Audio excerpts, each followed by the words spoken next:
I think this is a record third installment of Driving Perilously. I don't think I've ever had 3 in one day, but I don't know. Found myself with some free time and free time spent driving, so here we go. Regardless, during those supposed millions of years, the examples of soft tissue I just mentioned would be destroyed. As Dr. Jeffrey Bada of Scripps Institute of California said in 2006, so we are finding soft tissues of various animals that are found throughout the fossil record that speaks of a catastrophic deposition just thousands of years ago. So, that's somebody trying to prove that Noah's Ark is true by pointing out that there's evidence of a cataclysmic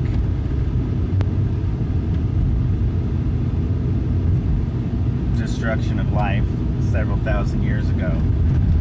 And they're drawing the distinction, the juxtaposition between thousands of years ago, which is what the Bible would say, does say, versus millions and billions and trillions of years that science says, which of course keeps changing. Just because something changes doesn't mean it isn't true. Well, yeah, okay. Just because something changes doesn't mean they weren't trying to get at the truth. But yeah, the truth doesn't change. Science does change. Our understanding of the scriptures change. But the scriptures themselves, as handed down on the tablets of stone, don't change. So you've got the people on both sides. People trying to prove that the Bible's true. People trying to prove that the Bible's not true. Some of them are honest about it. Some of them are not. And I think it's very hard to look at the evidence and be a Westerner and not have your view of the Bible interfere with what you're seeing.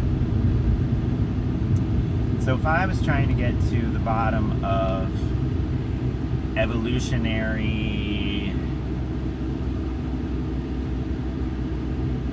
geology, how old the earth is, how old the universe is, any of those sciences that involve either thousands of years or millions of years, I think it would be helpful to know what people who grow up in non-Western societies think about that evidence. Because when I studied religion at the master's level, everybody was a believer trying to prove it true, or a non-believer trying to prove it false. And they didn't always know that, but I knew that because, I can tell everyone else's inner thoughts. But, that's an overstatement, of course. But it did seem, and does seem, that the people in religion, study of religion, trying to do it objectively, are actually trying to prove that their childhood was a lie or that their childhood was true. That's just what it seems like. So those biases of what we think about the Bible, or what we think about the Big Bang versus Genesis 1:1, which are the same thing, color every experience that we have with those big questions. And if we're going to separate what science says from what the Bible says,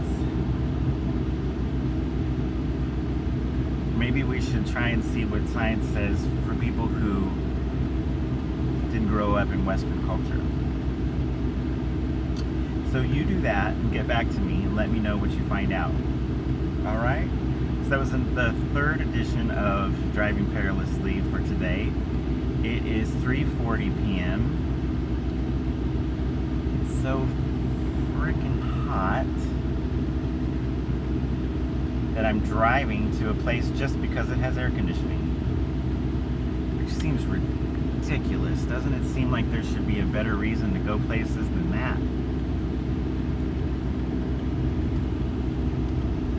All right. So take care. Enjoy the rest of your day. I'm going to drive safely to end this edition of Driving Perilously. And I hope you have a wonderful day.